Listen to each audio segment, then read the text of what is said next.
Assalamualaikum warahmatullahi wabarakatuh. Apa kabar sobat YouTube semua? Semoga selalu dalam lindungan dan rahmat Allah Subhanahu wa Ta'ala, dan tidak kurang satu apapun. Jumpa lagi dalam kisah-kisah menarik yang perlu sobat tahu. Kali ini kita akan menceritakan tentang gelar Nabi Isa dan gelar Dajjal yang sama-sama dikenal dengan sebutan Al-Masih. Apa perbedaannya? Kenapa disebut Al-Masih? Apa juga asal-usul sejarahnya? Mari kita saksikan. Sebelum kita lanjutkan, jangan lupa tekan dulu tombol subscribe, like dan aktifkan loncengnya, demi kemajuan channel ini. Al-Masih secara bahasa berasal dari kata masaha yamsahu mashan yang artinya mengusap, menghapus atau pergi. Kata Al-Masih juga memiliki ragam makna jika dikaitkan dengan kalimat lainnya. Makna Al-Masih dapat berubah sesuai konteksnya, seperti pada kata Isa dan Dajjal yang memiliki makna berbeda. Kata Al-Masih dikaitkan dengan kata Isa artinya orang yang benar. Demikian menurut Abu Haysam. Menurut Ibnu Sidah, kata tersebut disandarkan kepada Isa karena kejujurannya atau orang yang selalu berjalan di bumi tidak menetap, mengusap dengan tangannya kepada orang yang buta matanya dan berpenyakit kusta menjadi sembuh atas izin Allah. Adapun kata Al-Masih yang dikaitkan dengan Ad-Dajjal artinya sifat yang buruk, buta mata. Demikian menurut Abu Ubaidah, Lisan Al-Arab, 4196, kata Dajjal itu sendiri memiliki arti menarik, menyerat, pendusta, pemalsu atau seorang yang buta matanya. Jadi arti Dajjal adalah Al-Masih yang pendusta. Jika dua kata digabung Al-Masih Ad-Dajjal berarti seorang pendusta atau pembohong, sehingga suatu saat akan ada orang yang mengaku Al-Masih seperti Al-Masih Isa tetapi berperilaku buruk seperti Dajjal. Di zaman Nabi Isa, Dajjal menjelma menjadi seorang murid Nabi Isa yang patuh dan taat, yang dikenal dengan nama Yudas Iskariot. Yudas Iskariot adalah salah satu dari 12 murid Nabi Isa. Dia menjelma menjadi seorang murid yang baik dan taat, padahal aslinya dia adalah seorang pendusta yang berniat menghancurkan dan membunuh Nabi Isa alaihi salam, atau lebih dikenal dengan istilah musuh dalam selimut. Seperti itulah sifat Dajjal yang merupakan seorang pendusta. Nabi Isa diutus Allah untuk kaum yang terkenal dalam sejarah manusia sebagai kaum pembangkang, sombong, iri, dengki, melampaui batas, dan gemar membunuh para nabi. Padahal, dahulu mereka adalah kaum terbaik di era Nabi Yakub, selalu dibela dan diselamatkan pada era Nabi Musa, berjaya dan memiliki kerajaan besar di era Nabi Daud dan Sulaiman. Namun sifat buruk mereka tak pernah pupus hingga berkali-kali membelot dari agama Nabi Ibrahim. Mereka ialah Bani Israel atau yang saat itu lebih pantas disebut dengan Yahudi mengingat mereka tak lagi memegang ajaran Israel, nama lain Nabi Yakub. Nabi Isa diutus Allah untuk mengembalikan Yahudi pada agama Tauhid sebagaimana yang diajarkan para nabi sebelumnya. Namun justru nyawa Nabi Isa terancam. Sang Kalimatullah bersama ibunda, Maryam binti Imran, harus tinggal berpindah-pindah karena kejahatan Yahudi. Mereka bahkan menjalin kerjasama dengan seorang raja kafir, yakni gubernur dari kerajaan Romawi di Damaskus untuk membuat konspirasi pembunuhan Nabi Isa. Alasan Yahudi membenci Nabi Isa sangat tak masuk akal, yakni hanya karena kesombongan dan kedengkian. Mereka berkeinginan membunuh Nabi yang diutus Allah untuk menyelamatkan dan mengembalikan mereka ke jalan yang lurus. Mereka enggan meyakini Nabi Isa dan kitab suci Injil yang dibawanya, lalu lebih memilih mengultuskan Nabi Uzair sebagai anak Tuhan meski sebenarnya Uzair juga seorang nabi penjaga Taurat atas usulan seorang pendeta bernama Sanhedrin. Hingga kemudian konspirasi pembunuhan Nabi Isa pun dimulai. Dewan Sinagog tertinggi Yahudi, Sanhedrin, bahkan turut serta dalam konspirasi tersebut. Bersamanya, para pendeta tertinggi Yahudi menggelar pertemuan untuk menyusun rencana pembunuhan Nabi Isa secara matang.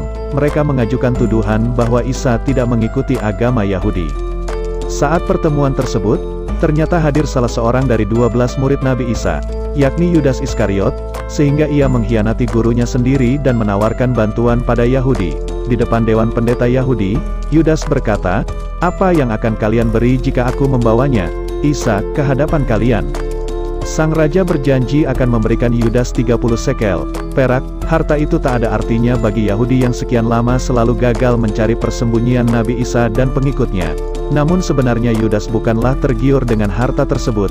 Itu hanya sebagai dalih agar sosok aslinya tidak diketahui oleh sang raja, karena dialah sebenarnya asal dan usul dari semua konspirasi pembunuhan ini. Sebenarnya, dialah sang Dajjal yang berkeinginan membunuh Nabi Isa alaihi salam. Yudas justru menuntun mereka ke tempat persembunyian sang nabi. Perlu diketahui, sebelumnya jumlah pengikut Nabi Isa ada 12 orang saja, tetapi di tengah perjalanan bertambah menjadi 13 orang, yang mana Nabi Isa berkata kepada salah seorang murid kepercayaannya yang bernama Barnabas. Nabi Isa berkata, "Muridku hanya berjumlah 12 orang, yang ke-13 adalah setan." Barnabas pun mengerti maksud perkataan Nabi Isa itu, sehingga dia curiga kepada Yudas Iskariot. Saat pengejaran oleh para tentara raja terjadi, Nabi Isa bersembunyi di dalam sebuah gua, sehingga tidak ada satupun yang tahu keberadaannya, kecuali para murid-muridnya, dan hal yang dicurigai sebelumnya pun terjadi. Yang mana, salah seorang murid Nabi Isa yang bernama Yudas Iskariot berkhianat dan memberitahu kepada sang raja keberadaan Nabi Isa, sehingga setelah sang raja tahu, Yudas bersama bala tentara ditugaskan mengepung gua tempat Nabi Isa bersembunyi. Dan Yudas disuruh masuk ke dalam gua untuk membawa Nabi Isa keluar dari gua tersebut. Dan apa yang terjadi? Allah Subhanahu wa Ta'ala menyelamatkan Nabi Isa dari kepungan bala tentara yang berniat membunuh Nabi Isa tersebut. Allah menurunkan segumpal awan putih. Bersama malaikat Jibril, Nabi Isa dibawa naik ke atas awan, dan perlahan awan pun naik ke atas langit, makin tinggi dan semakin tinggi, sehingga para murid pun menangis ditinggalkan oleh Nabi Isa. Dan Nabi Isa berkata, bahwasanya nanti di akhir zaman, dia akan kembali lagi ke dunia untuk mengembalikan umatnya ke jalan yang benar, dan meluruskan keyakinan umatnya yang tersesat, bahwasanya dia adalah seorang manusia biasa, bukan Tuhan, dan bukan anak Tuhan. Dan akan membunuh sumber fitnah yang sangat luar biasa, yaitu Dajjal, sang penyebar fitnah kebohongan. Kita lanjut ke cerita Yudas, dan apa yang terjadi dengan Yudas Iskariot, seorang murid yang berkhianat. Bahwasanya dialah Dajjal yang merubah bentuk menjadi salah seorang murid Nabi Isa yang bernama Yudas Iskariot. Allah Subhanahu wa Ta'ala menyerupakan bentuk wajah Yudas menjadi sangat mirip dengan Nabi Isa. Bahkan suara sampai ciri-ciri yang ada pada Nabi Isa diserupakan Allah kepada Yudas Iskariot, sehingga para bala tentara menangkap Yudas Iskariot yang Allah serupakan dengan Nabi Isa tersebut. Yudas pun meronta dan berkata, "Aku bukan Isa, aku bukan Isa." Akan tetapi dengan kebesaran dan keagungan Allah Subhanahu wa Ta'ala, tidak ada satupun yang percaya akan ucapan Yudas, karena para bala tentara sudah sangat yakin bahwa yang dia tangkap adalah Nabi Isa, sehingga Yudas pun diserahkan kepada sang raja, dan sang raja pun menjatuhi hukuman salib kepada Yudas Iskariot. Disinilah perbedaan keyakinan yang dianut oleh saudara kita Nasrani. Dia meyakini bahwa yang disalib itu adalah Nabi Isa, sementara di dalam Al-Quran Allah Subhanahu wa Ta'ala sudah menjelaskan bahwa mereka tidak membunuh dan mereka tidak menyalib Nabi Isa.